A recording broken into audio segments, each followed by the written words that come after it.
বাসায় তোর ডাক্তার নিয়ে এসকে সাইন আর এই যে বসিরের দিয়ে ডাক্তার নিছে নিয়ে এরপর আমার ছেলের অর্থ দিয়ে ধরাই দিছে। আমি এটা বিচার চাই।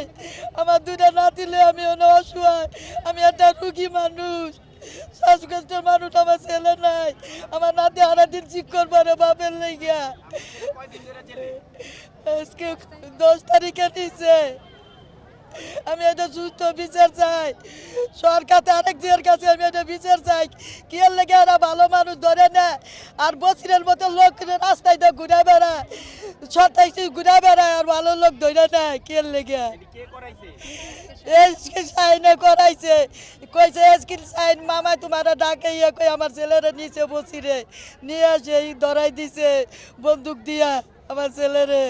আমি এটা সুস্থ বিচার চাই, বেশি বসি আইন হাতের আনতেও চাই। আমরা এটা সুস্থ বিচার চাই, আমি আইন হাতের আনুক। আমি সরকারের কাছে এটা দাবি করি, আমি সুস্থ বিচার চাই। বসি রে আতে আধ্যক্ষ কোন আমার আব্বু এখন জেলে। কেন? আমার আব্বুকে ফাঁসানো হয়েছে। বশির আঙ্কেল আমার আব্বুকে ফোন দিছে, বলছে যে এসকে শাহিন আমার আব্বুকে যাইতে বলছে ওনার অফিসে।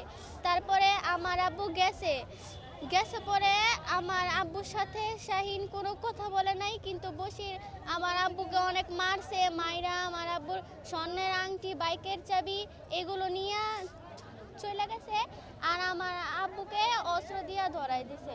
আমার আব্বু নির্দোষ, আমি বিচার চাই। এখনো আমার আব্বু কেন বাসায় আসে নাই? আমার স্বামীর নাম পলাশ হোসেন আকাশ। উনি রেডিক্যালে কন্ট্রাক্টদারি করে আজকে 15-16 বছর ধরে। এসকে শাহিন আমার হাজব্যান্ডরে বাসার থেকে ফোন দিয়ে বসিরে দিয়া ওনার অফিসে নেওয়াইছে। নেওয়ার পরে আমার হাজব্যান্ডরে ঘরের ভিতরে বন্দি করে একটা বড় বন্দুক দিয়ে মারধর করে আটক করে রাখছে। তারপরে র্যাবের কাছে উনি ধরাই দিছে। আমার হাজব্যান্ডের হাতে আংটি ছিল, বাইকের চাবি ছিল, গড়ি ছিল, যা যা ছিল সব উনি ওনার কাছে রাখছে। পরে আমি ওনার কাছে গেছি, পরে উনি আমার এগুলো উদ্ধার করে দিছে। এখন আমার প্রশ্ন, উনি এগুলো কার থেকে পেলো? উনি যে পুরাটাই চক্রান্ত করতেছে, আমি আপনাদের কাছ থেকে এটা সুষ্ঠু বিচার চাই। আর আমার স্বামী যদি এত বড় একটা বন্দুক নিয়ে যাইতো তাহলে ওনার সিসি ক্যামেরার মধ্যে ধরা পড়তো। আপনারা ওনার অফিসের থেকে এই সিসি ফুটেজটা উদ্ধার করবেন। আমার আপনাদের কাছে এটা অনুরোধ, এরা সুষ্ঠু তদন্তের বিচার করবেন, যেন এই নারায়ণগঞ্জে 7 মার্ডার আসামির মতো যেন নূর হোসেনের মতো এখানে আর না হয়। আপনাদের কাছে এটা আমার অনুরোধ।